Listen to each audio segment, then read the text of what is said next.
Conversas no FM. Conversas no FM, um programa que acontece aqui aos domingos a partir das 12 horas. Conversas no FM, um programa de João Figueiras.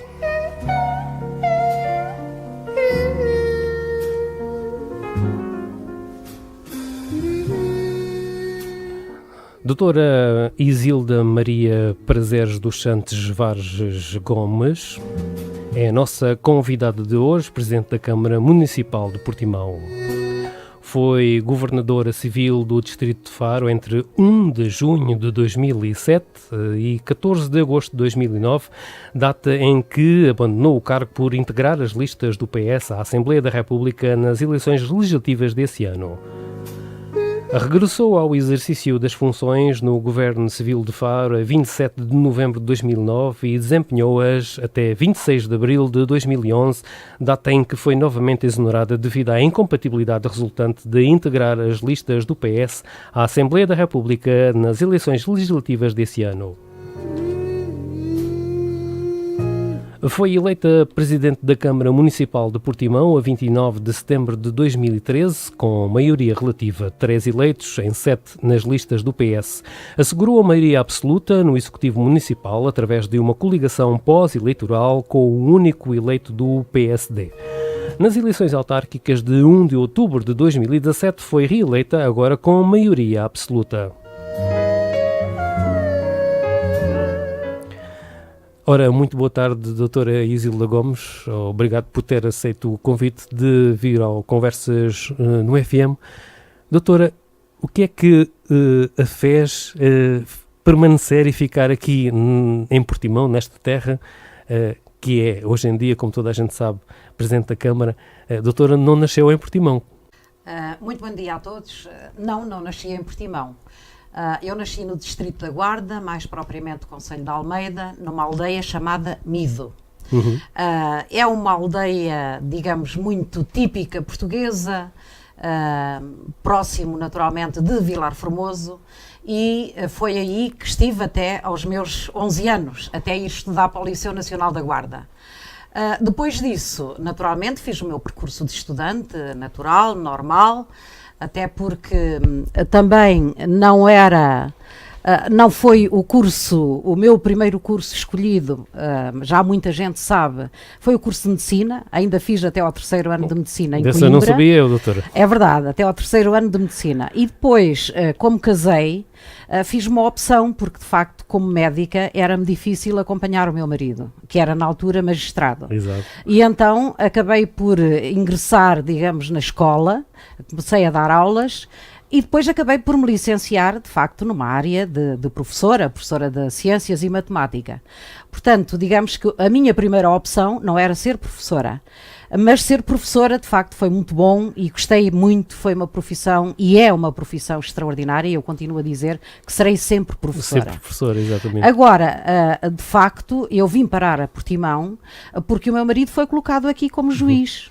Em que ano, doutora? Em 1982, precisamente 1982. E foi nessa altura que eu vim com o meu marido, aliás, eu tentei sempre acompanhá-lo, porque era uma altura de mudanças consecutivas na magistratura. Costumávamos dizer que não chegávamos sequer a tirar as coisas dos caixotes. Andávamos sempre a caminhar de um lado para o outro. Aliás, recordo muito bem que na altura o meu filho mais velho, o meu filho Hugo, quando chegámos aqui, e quando tirámos as coisas das caixas, ele dizia assim: mãe, guardamos as caixas. Eu disse: não, filho, porque a gente daqui não quer sair mais. Por isso, de facto, Portimão e o Algarve foi sempre uma zona que me seduziu, e eu fiquei felicíssima quando soube que o meu marido tinha sido colocado no Algarve. Era quase um sonho, era quase um objetivo, e vir viver para o Algarve foi uma forma de facto, também atingir, digamos, aquilo que tínhamos por por nosso objetivo e aqui fiquei para o resto da minha vida, se Deus quiser, porque de facto é uma terra maravilhosa, é o clima, são as pessoas, é isso que eu ia perguntar, este clima realmente fantástico.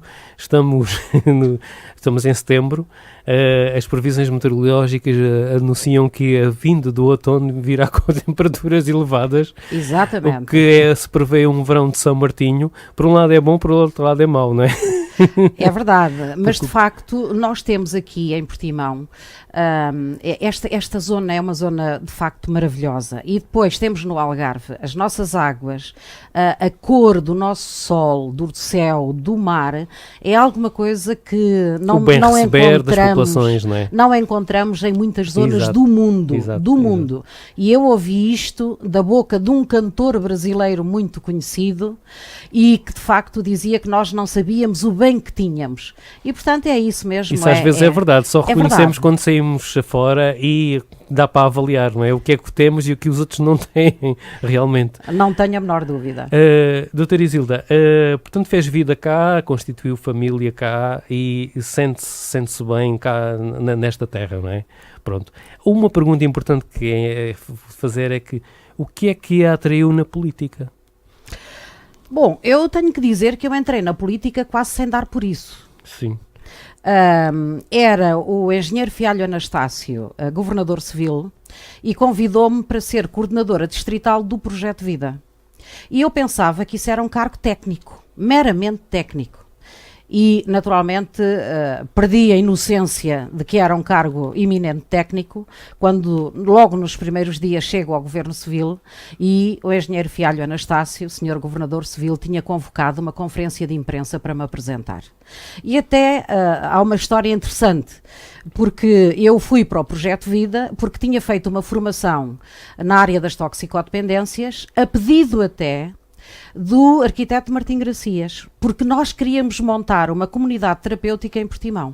E eu fui fazer essa formação. E foi com base nessa formação que o próprio engenheiro, o próprio arquiteto Martim Gracias, me recomendou ao engenheiro Fialho Anastácio. E foi a partir daí que eu me dei conta de que de facto estava num cargo eminentemente político, até sobretudo pelos comentários que ia lendo nos jornais, porque de resto eu não fazia a menor ideia de que o cargo de coordenadora distrital do Projeto Vida fosse um cargo político. Aliás, eu nunca mais me esqueço que o nosso amigo Hélder Nunes, num jornal do Barlavento. Um abraço para o nosso amigo Hélder Nunes, que já recuperou de um infarto. Exatamente, um grande abraço para ele, porque de facto é uma pessoa de quem tenho saudades.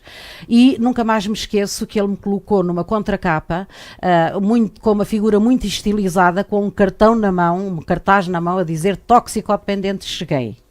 E portanto, a partir daí, obviamente, fiquei a saber que já estava num cargo eminentemente político. Sem dar por isso, acabou por entrar na política. Mas, doutora, não concorda que todos nós somos políticos? A política faz parte das nossas vidas e quando as pessoas dizem que não tem nada a ver com a política, de uma maneira ou de outra acabam por ser políticos. Também há aqueles que se demitem das suas funções de cidadania e que criticam, e quando as pessoas se demitem das suas funções de cidadania e depois não têm muito direito a reclamar, não concorda muitas vezes que é assim? Concordo inteiramente. Aliás, política nós fazemos no nosso dia-a-dia. O que aconteceu é que eu dei-me conta que estava na política partidária. Isto é, tendo sido nomeada por um partido socialista, eu já estava integrada na política partidária. Eu nunca quis aderir a nenhum partido, até porque enquanto o meu marido foi magistrado em Portimão, eu entendia que havia aqui uma certa isenção, exatamente. E portanto não o fazia, apesar dos meus filhos já estarem na JS. Portanto, os meus filhos entraram para a JS muito jovens, ao contrário daquilo que normalmente acontece, não fui eu que levei os meus filhos para a JS, mas foram os meus filhos que me levaram para o Partido Socialista. E, portanto, foi assim que, de facto, eu depois acabei por aderir, anos mais tarde, não foi logo nessa altura, mas algum tempo depois, acabei, de facto, se eu já estava a executar programas do Partido Socialista, conotada com o Partido Socialista, a defender aquilo que são, de facto, as práticas e as políticas do Partido Socialista, então se estava a dar a cara, então sim senhor, acabei por me inscrever no partido. Depois de todos estes anos de política, e já são alguns, tem algumas saudades do tempo em que lecionava? Eu já voltei à escola E, portanto, fiz um interregno de 2 anos e voltei à escola. E vou dizer-lhe que ensinar, ou melhor, partilhar o saber, porque um professor não ensina, um professor ajuda os alunos a aprender. E partilhar os saberes é uma coisa extraordinária. O grande problema é que, de facto, neste momento, por força, naturalmente, da minha ausência durante muitos anos na escola, claro que o meu regresso à escola foi um bocadinho complicado, não vou dizer o contrário. Agora, também depressa me adaptei, porque trabalhar com jovens é uma forma extraordinária de trabalhar e eu gosto muito de trabalhar com jovens. E digo aqui com toda a sinceridade, sinto-me professora dos pés à cabeça e a minha profissão é professora e se hoje fosse necessário voltar à escola, voltaria sem qualquer problema, porque já fiz também esta experiência e de facto consegui reintegrar-me sem grandes problemas. Doutor, e o que é que acha hoje em dia? Os professores, infelizmente, estão a atravessar uma fase complicada das suas vidas profissionais, quando existe nas escolas uma certa indisciplina por parte dos alunos. Estamos a criar um modelo de sociedade completamente fora daquilo que era antigamente. Antigamente dizia-se que havia uma repressão, enfim, e os professores eram muito austeros para com os alunos. Agora é precisamente ao contrário. Há situações do arco da velha, desculpa a expressão, em que os próprios alunos até agridem os professores. Qual é a sua visão relativamente a esta situação? A minha visão é preocupante. Eu, aliás, entendo que o não cumprimento de regras por parte dos nossos jovens não só é perigoso, como podemos estar num caminho difícil.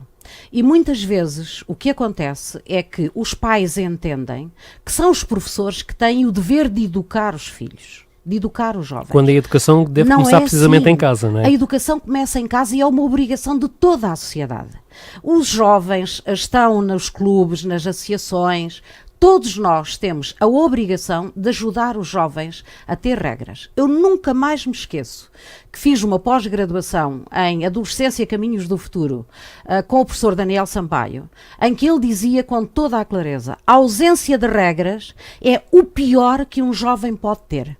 E, portanto, são estas regras que nós temos que fixar, das quais não podemos abdicar de forma nenhuma, porque uma criança, um jovem sem regras, é um selvagem. Sim, sem dúvida. E isso é aquilo que nós não queremos, porque viver em sociedade implica o cumprimento de regras. Ora, se um jovem não consegue cumprir essas regras, não se adapta à sociedade que tem. E depois, naturalmente, tem problemas acrescidos, problemas com que depois se vê confrontado na sua vida diária e que, por vezes, têm resultados altamente negativos. Antes de se educar os filhos, se calhar temos que educar os pais.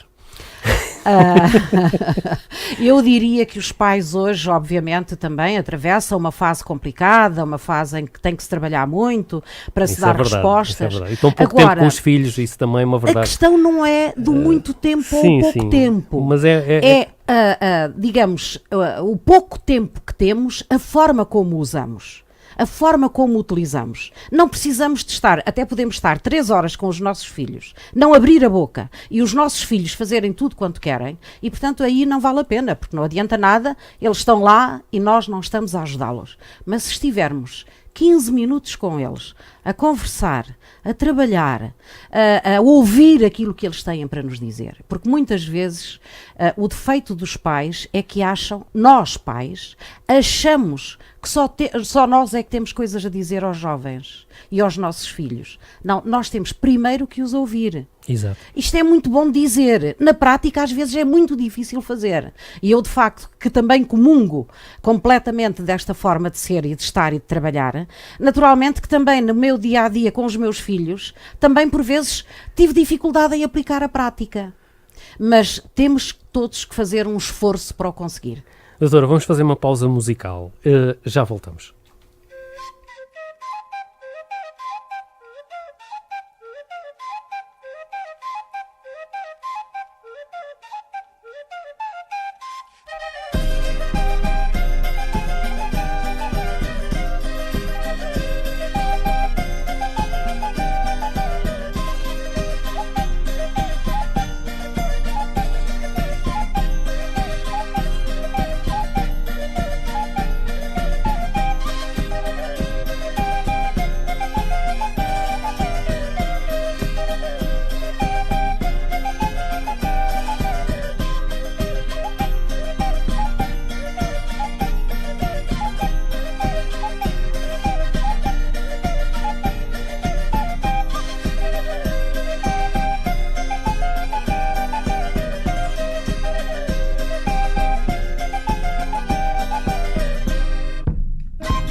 Doutora Isilda Gomes, continuando a nossa conversa, falando de Portimão, do Concelho de Portimão, falando da juventude. Portimão é um concelho com um grande potencial, porque temos o turismo, mas também é um concelho muito problemático, porque na época baixa a taxa de desemprego é elevada.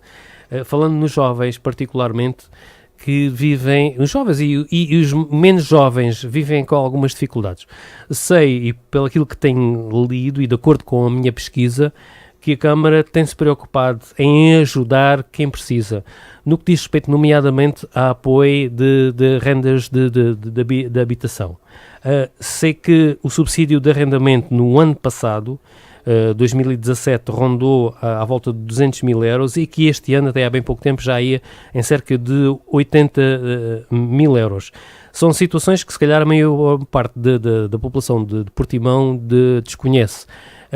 Porque não estou a defender o A nem o B. Infelizmente, hoje temos o paradigma das redes sociais em que tudo o que é mau está constantemente a ser contaminado e tudo aquilo que é bom muitas vezes nem é partilhado e não é aflorado. Portanto, e nós vamos aproveitar aqui um bocadinho este espaço de antena para dizer que realmente a Câmara tem como é de lei e é obrigatório, ter uma preocupação social para quem necessita, doutora. Exatamente. Aliás, este programa de apoio social aos munícipes versa diversas áreas. Mas no subsídio de apoio ao arrendamento, eu diria que não é só para os jovens, é jovens e menos jovens. Exato. E eu gostaria de gastar muito mais. E não consigo porque não há casas para arrendar. Como todos nós Portimão sabemos... é um concelho muito sui generis nesse aspecto. Portimão, o Algarve, e não só Portimão, eu ainda há pouco ouvi uma jovem que veio instalar-se em Portimão, veio trabalhar para um hotel portimonense e não consegue encontrar uma casa, está a pagar 200 euros por um quarto e nem sequer lhe emitem recibo. A verdade é esta, e portanto as pessoas maioritariamente colocaram as suas casas no alojamento local. Portanto, não há casas para arrendar. E os nossos jovens e os menos jovens veem-se com problemas acrescidos. É um facto que nós, o ano passado, gastámos quase 210 mil euros. Eu diria que estou disponível para gastar 400 mil euros se for preciso. E seria bom que os pudéssemos gastar, porque isso significava que há arrendamento e que as pessoas conseguem casa. Porque o maior drama que nós temos é receber as pessoas que estão a viver numa forma inqualificável e inaceitável em 2018. Exato. E que depois não temos resposta para eles. Porque, de facto, não há casas para arrendar, as pessoas não têm capacidade para adquirir imóveis e, de facto, nós também não temos casas. Nós temos um número de habitações elevadíssimo. Nós temos mais de 1000 habitações. Só que estão todas ocupadas e poucas, normalmente, é difícil vagar uma. E quando vaga uma, já temos 300 pessoas à espera.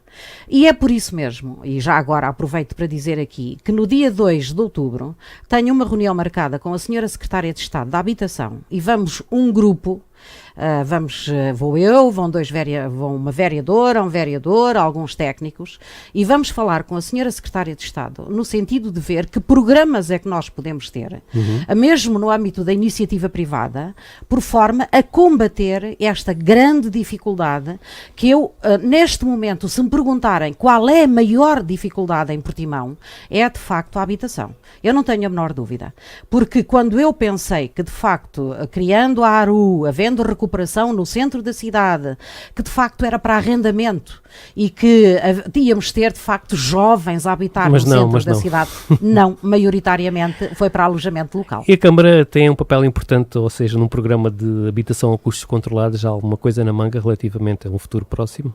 É exatamente isso que nós vamos fazer. Com a senhora Secretária de Estado, aliás eu estive com ela, e ela disse-me que sim senhor, que havia disponibilidade para apoiar de facto a construção da habitação a custos controlados e vamos agora ver de que forma é que nós podemos rapidamente avançar para aí, porque a Câmara até tem terreno, portanto podemos, no caso de haver financiamento, nós rapidamente conseguimos lançar o programa e conseguir de facto construir habitações que são necessárias e imprescindíveis neste momento.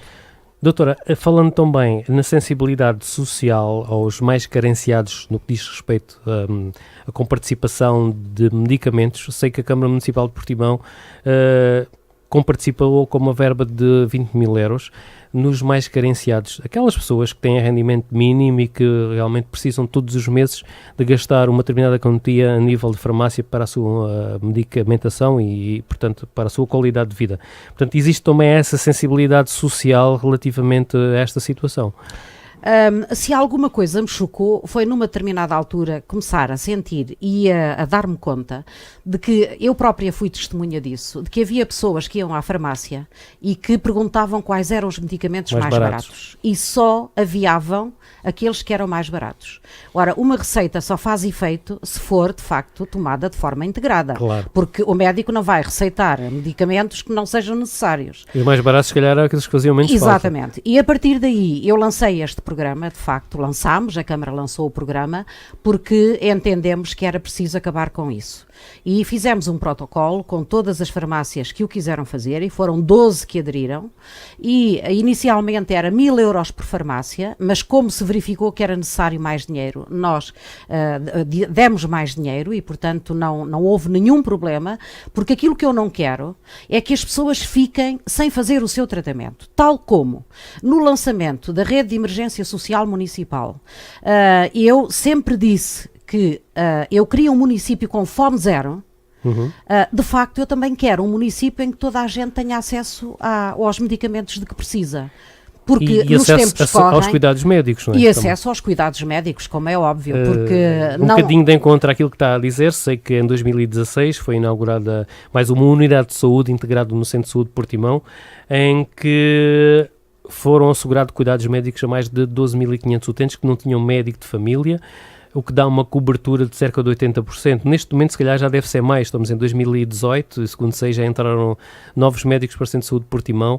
Se calhar já deve rondar à vontade dos 90%. Sei que a nível do Algarve, os 90% estão garantidos. Especificamente em Portimão, os números não devem fugir muito mais. Não fogem, e a informação que eu tenho é que, de facto, estamos dentro desses números, porque, de facto, o ter médico de família representa também a garantia de acesso a cuidados de saúde muito mais facilitados.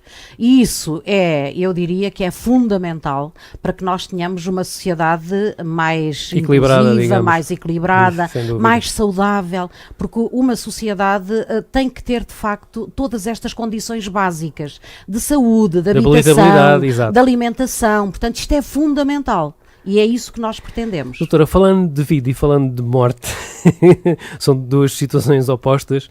Sei que há uma preocupação premente e prioritária da Câmara Municipal de Portimão, que é a construção do novo cemitério, portanto, na Quinta do Malheiro. Para quando a execução dessa obra? Foi necessário fazer um plano de pormenor, portanto, é o PP da Bem-Posta, o PP do Malheiro. Neste momento está em consulta pública. Após isso será aprovado e após a sua aprovação nós teremos todas as coordenadas para começar de facto a avançar. De qualquer forma, o projeto já está a ser iniciado. E por isso, assim que houver condições, nós já temos neste momento dinheiro no nosso orçamento para começar a construir o cemitério. Portanto, eu quero fazê-lo o mais rápido. De 2 a 3 milhões, é isso? Exatamente. Mais ou menos. Obviamente não é todo no mesmo ano, claro. É faseado, claro. Mas é de facto uma obra que eu quero fazer com a maior urgência. Para além da construção do cemitério, há aqui também uma conjugação de situações, é que, portanto, existe o Central Vita, não é? O centro de dia, existe também a possibilidade da construção de um lar social da criança. São todas estas obras que estão na vossa mente num futuro próximo, não é? São todos equipamentos que de facto são necessários, são desejáveis, porque a resposta, quer aos mais idosos, quer às crianças, há duas áreas, há duas faixas etárias que são as mais preocupantes e que são aquelas para as quais nós temos que tomar a maior atenção. São os mais novos, construindo creches, nós já temos uma rede de cobertura de pré-escolar total, e depois os mais idosos. E de facto são esses níveis etários, são essas faixas etárias com que nós temos mais que nos preocupar. Os mais vulneráveis, no fundo. São os mais vulneráveis. E por isso tudo o que possamos fazer, temos que o fazer. Doutora, mais um bocadinho de música, já voltamos.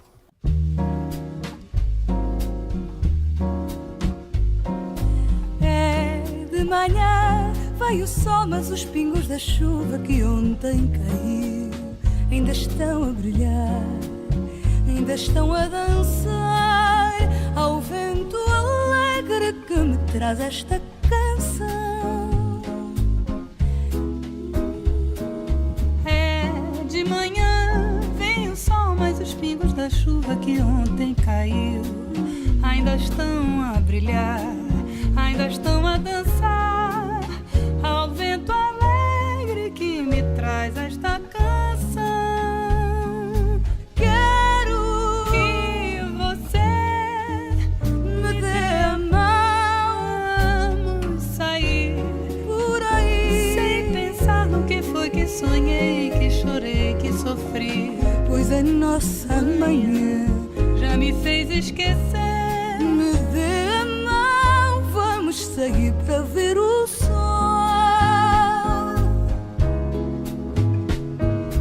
É de manhã, vai o sol, mas os pingos da chuva que ontem caiu ainda estão a dançar ao vento alegre que me traz esta canção.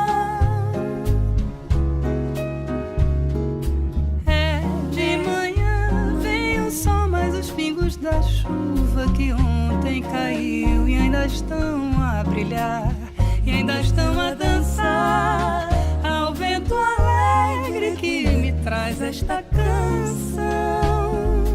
Quero que você me dê a mão, vamos sair por aí, sem pensar no que foi que sonhei, que chorei, que sofri, pois a nossa manhã já me fez esquecer. Me dê a mão, vamos sair pra ver o sol. É de manhã vem o sol, mas os pingos da chuva que ontem caiu, mas os pingos da chuva e ainda estão a brilhar, e ainda estão a dançar ao vento alegre que me traz esta canção.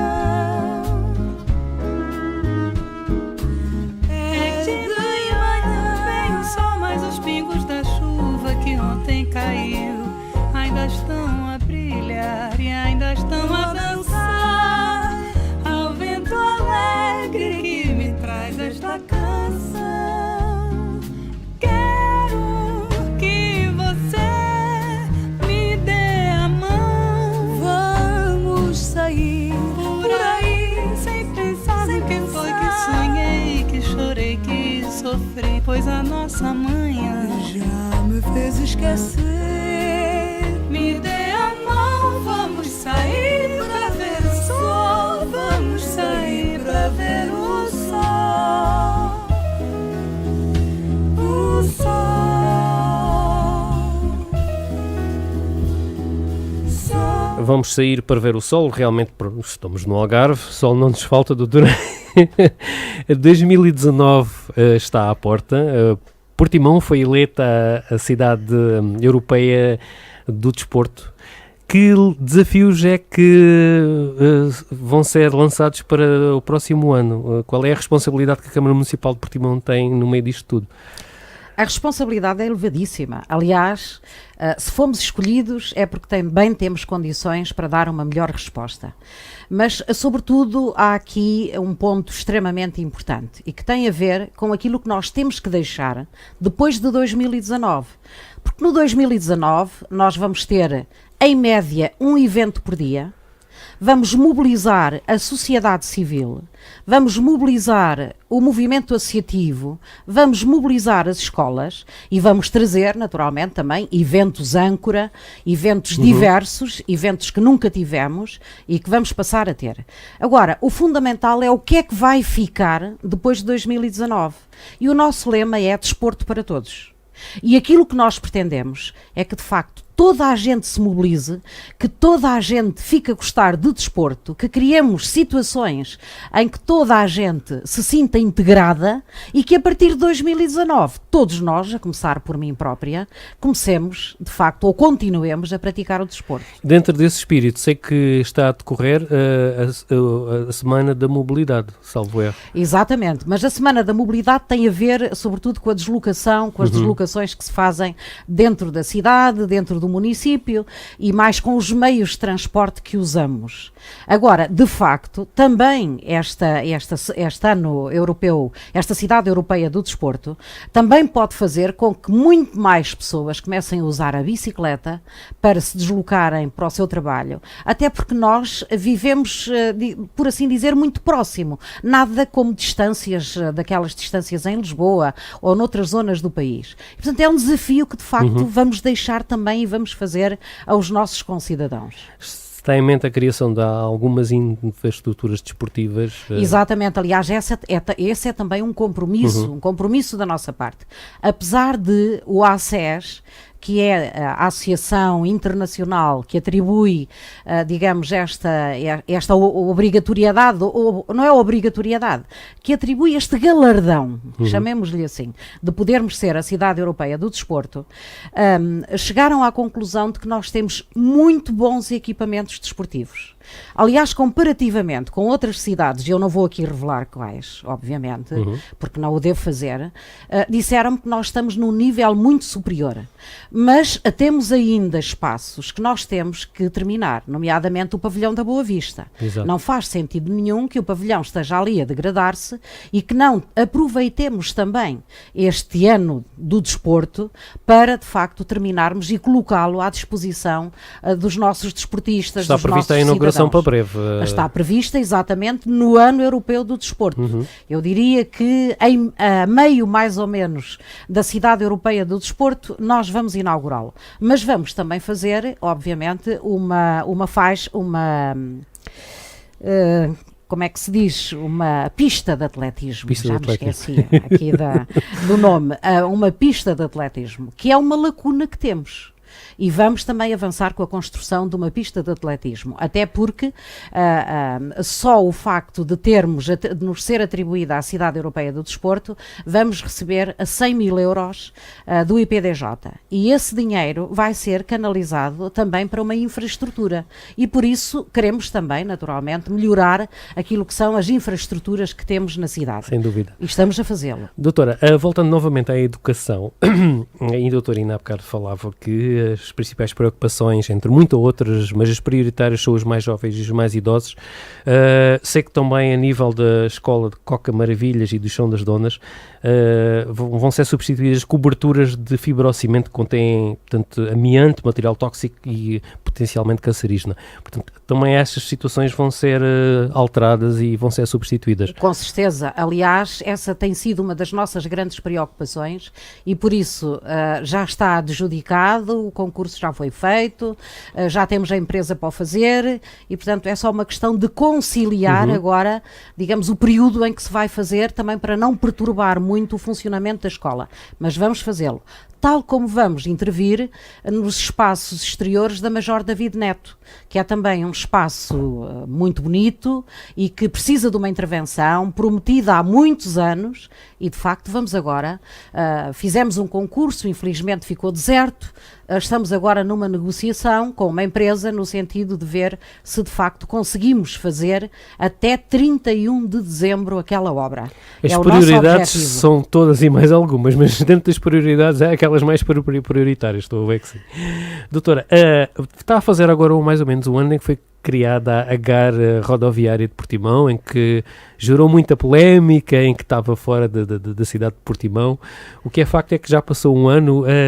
Consegue mais ou menos ter um feedback relativamente à utilização por parte dos utentes da GAR rodoviária, que permitiu tirar cerca de 60 autocarros do interior da cidade? Consigo, aliás, basta ir verificar as condições que os cidadãos têm na nova garra rodoviária e aquelas que havia antes de ser construída. Ainda antes de ontem ser fui colocada. a Lisboa, tive necessidade de ir a Lisboa, fui de autocarro e nunca tinha utilizado e realmente sentia diferente. Não, a diferença. parecia de facto uma cidade terceiro-mundista. Sim. Digamos, sem uma infraestrutura destas. E, portanto, garantindo a ligação permanente entre os autocarros que chegam à garra rodoviária e o centro da cidade através dos nossos shuttles, que estamos nós a assegurar e a pagar, obviamente, aí as pessoas de facto não têm reclamado minimamente, antes pelo contrário, e neste momento eu acho que é um espaço com muita dignidade e que trouxe uma grande mais-valia à nossa cidade, não só porque reduziu também o carbono que é lançado na atmosfera com estes 60 autocarros diariamente a entrar na nossa cidade, e portanto nós também temos que cuidar do ambiente, e às vezes coisas que nos parecem caras e que nos parecem supérfluas Tem um retorno muito grande. tem um retorno extraordinário. Quando nós falamos agora na Semana da Mobilidade, sabe que uma das grandes questões que se está a discutir é de facto a pegada ambiental, e isso é fundamental, e todos temos que trabalhar para reduzir os níveis de carbono na atmosfera. Outra situação em que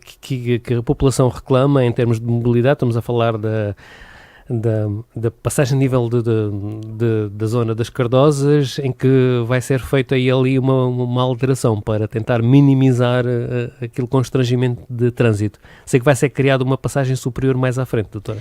Vai ser criada até porque aquela passagem de nível vai ser eliminada. Não faz sentido nenhum termos uma passagem de nível a estrangular a cidade, a dividir a cidade a meio. E isso hoje já não se usa, hoje já não se vê. E por isso o próprio Ministério vai construir essa passagem aérea, portanto uma desnivelada, que vai ter exatamente aquela rotunda junto da nossa garra rodoviária. Exato. O que significa que a garra rodoviária vai ter uma ainda acessibilidade vai ter melhor. outro impacto e uma outra proximidade e uma outra acessibilidade. Portanto, está tudo conjugado, de facto, conseguimos fazer ali um terminal em que estão próximos da estação de caminho de ferro, próximos da garra rodoviária, e, portanto, eu penso que está tudo conjugado. Convidamos a Carolina, aliás, Deslandes, com o avião de papel. Já voltamos.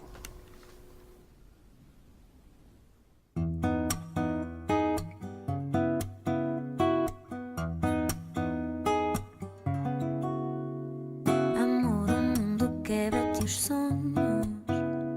Às vezes cai-te todo nos ombros. Eu levanto inteiro por ti. Eu viro o cavaleiro por ti. Amor, o mundo deixa-te ao frio. Às vezes larga-te no vazio. Eu pinto de todas as cores por ti. Eu viro Leonardo da Vinci por ti. Fiz-te um avião de papel, daqueles das cartas de amor, para voarmos nele quando o mundo é cruel e não há espaço que chegue para a dor. Fiz-te um avião de papel, daqueles dos quantos queres, para voarmos daqui em lua de mel, para te levar para onde quiseres.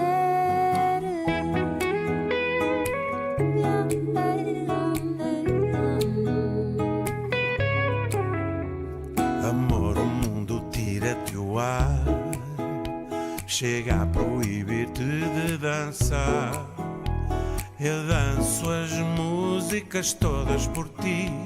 Eu viro bailarino por ti. Amor, o mundo fez-te mulher mais cedo do que tinha que ser. Eu faço o tempo voltar por ti. Eu viro super-homem por ti. Fiz-te um avião de papel, daqueles das cartas de amor, para voarmos nele quando o mundo é cruel e não há espaço que chegue para a dor. Viste um avião de papel, daqueles dos quantos queres, para voarmos daqui em lua de mel, para te levar para onde quiseres.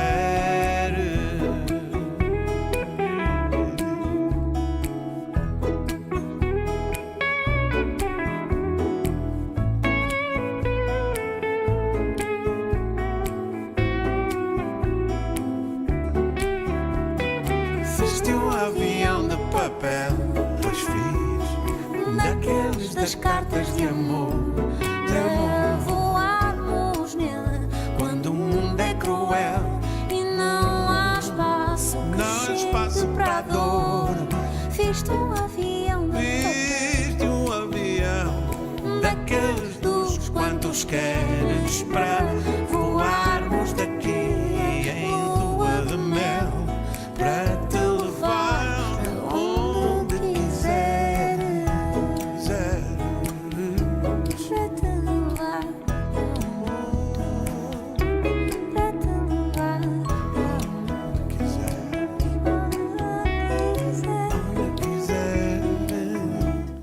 Carolina Deslandes, Avião de Papel. Continuamos, estamos mesmo na nossa reta final, doutora Isilda Gomes. A Fortaleza da Santa Catarina, portanto, é um ex-libris da Praia da Rocha e que recentemente foi alvo de algumas obras para garantir a segurança da fachada, mas prevê-se que futuramente, num futuro breve, as coisas mudem de figura. Com certeza, e aliás, penso que até já está a demorar tempo demais, porque há muito tempo que já foi decidido que a Fortaleza de Santa Catarina seria colocada no programa Revive, e por isso, obviamente, há de ser para uma administração privada, há de haver candidaturas e, portanto, eu espero que, de facto, aquele espaço seja um espaço que tenha a dignidade que já teve outros tempos e que seja, por assim dizer, uma espécie de sala de visitas de Portimão, porque é a primeira coisa que se vê quando se entra mar dentro, e felizmente nós agora já temos muitos cruzeiros. O turismo de cruzeiros está a chegar finalmente ao Algarve e a Portimão, e quando os cruzeiros entram, ou quando qualquer cidadão que vem por mar entra, é a primeira coisa que vê, e de facto tem mesmo que ser um espaço de qualidade e uma sala atrativa, e é isso que nós pretendemos muito rapidamente. Neste momento está a decorrer o Mundial de Windsurf, nas 3 classes de topo, Fórmula Windsurf, Raceboard e Fórmula Foiled. Portimão é um local muito apetecível para todas estas atividades, não só de cariz desportivo, mas também lúdico. A Câmara, passa a expressão, está sempre a ser bombardeada com estas atividades, não é? Às vezes é difícil escolher e dar prioridades a uma e a outras. Aliás, a Câmara apostou fortemente neste campeonato mundial, até porque foi um campeonato mundial que trouxe a Portimão 19 nacionalidades diferentes e gente de todo o mundo, inclusivamente da Austrália, da Colômbia, e por isso também é bom apostar neste tipo de desporto de qualidade e digamos, competitivo, porque vem muita gente de fora, de outros países, e é também uma forma de divulgar Portimão no estrangeiro, portanto é também uma forma de fazer a divulgação, de fazer a dinamização do nome de Portimão, e por isso é importante que tenhamos também momentos como estes. Portimão tem gente muito solidária e isso viu-se no trágico incêndio de Monchique, no mês de agosto, em que parte da zona de Monchique ficou completamente devastada, alguma parte do concelho de Portimão, mas houve uma resposta muito imediata, aliás, de solidariedade e de voluntariedade das pessoas, através também da Proteção Civil, em que foram dados alguns apoios, muitos apoios aos bombeiros e à população de Monchique, afetada pelo incêndio. A doutora teve a comandar as tropas, salvo seja, disponibilizou-se o pavilhão Arena e as coisas aconteceram realmente de uma forma muito, muito eficaz. Quero realçar um bocadinho essa situação que nós todos vivemos. Obviamente que são sempre situações muito complicadas e muito difíceis de viver. Mas quem tem por responsabilidade responder com eficácia, com determinação, em momentos destes, só tem que arregaçar as mangas e fazê-lo. E, certamente, em momentos tão difíceis como este, era nossa obrigação responder da melhor forma. Sendo, inclusivamente, no mês de agosto, nós sabemos que o mês de agosto temos aqui milhares e milhares e milhares de cidadãos de outros países.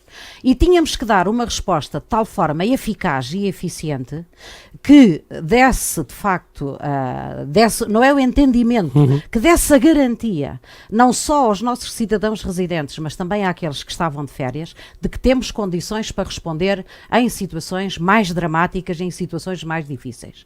Aliás, o centro de acolhimento que criámos no Arena, onde recebemos mais de 200 de pessoas, recebemos alguns estrangeiros, alguns cidadãos que estavam de férias e que fizeram questão de nos dar os parabéns pela forma como os acolhemos, e um deles, que era francês e que estava ligado também à Proteção Civil em França, ele próprio me disse que foi uma boa imagem que passámos para o exterior, a forma como respondemos e a forma, de facto, como acolhemos aqueles cidadãos.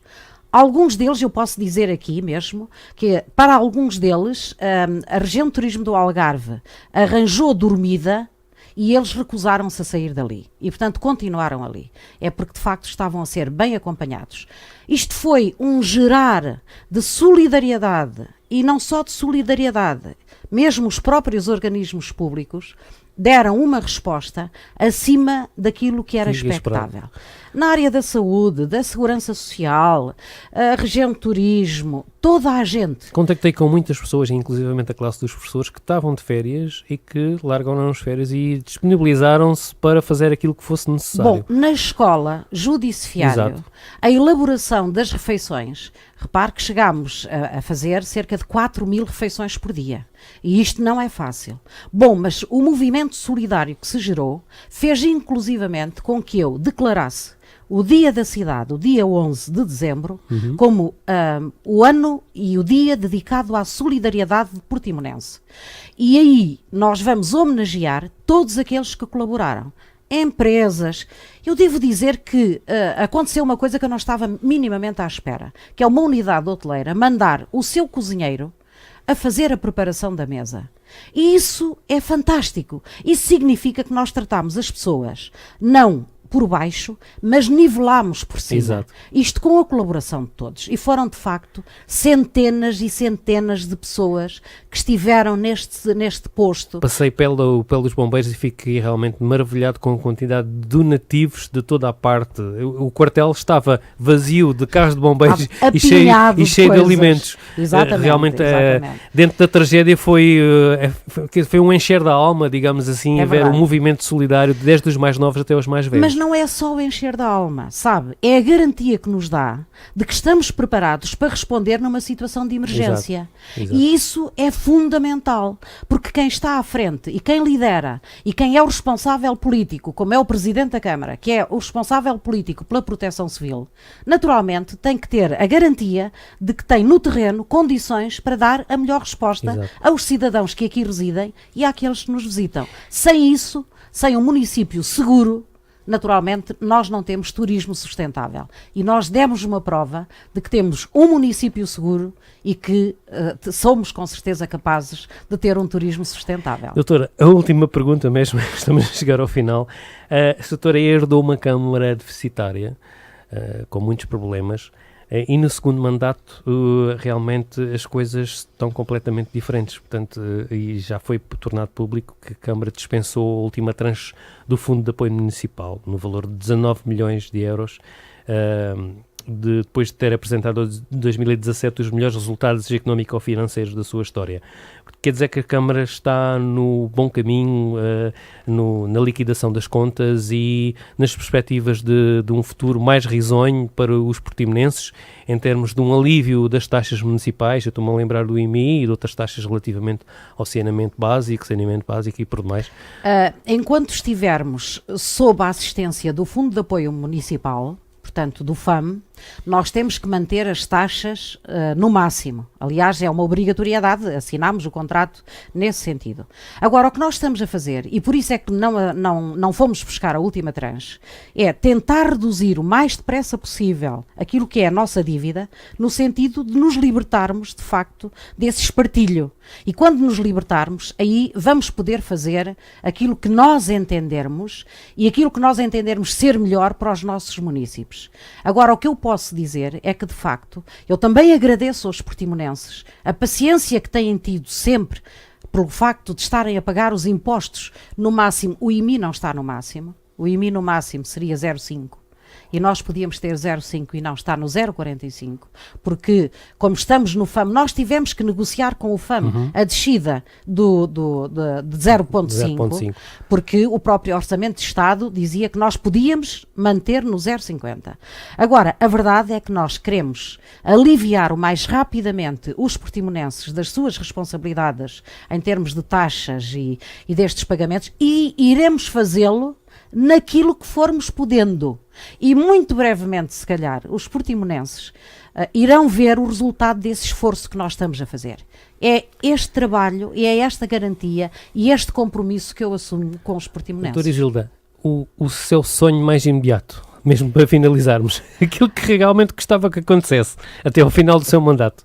Até ao final do meu mandato, olha, quero fazer muito rapidamente a Zona Ribeirinha, alterar a Zona Ribeirinha, é retirar as pessoas que estão a viver ali naquele espaço junto ao mercado. Para mim é fundamental.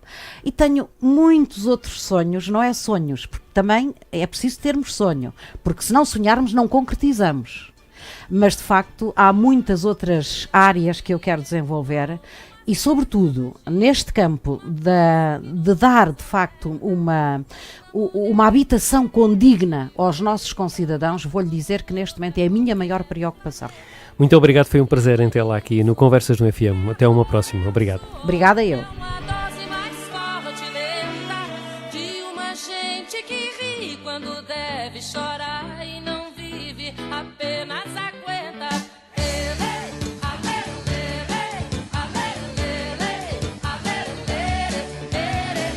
Uma gente que ri quando deve chorar e não vive, apenas aguenta.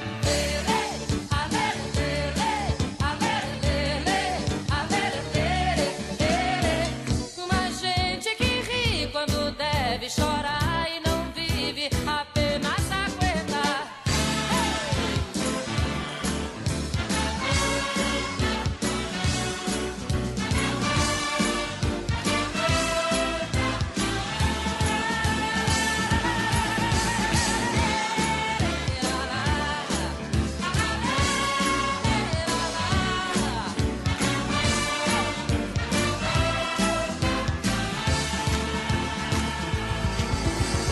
Mas é preciso ter força, é preciso ter raça, é preciso ter gana sempre. Quem traz no corpo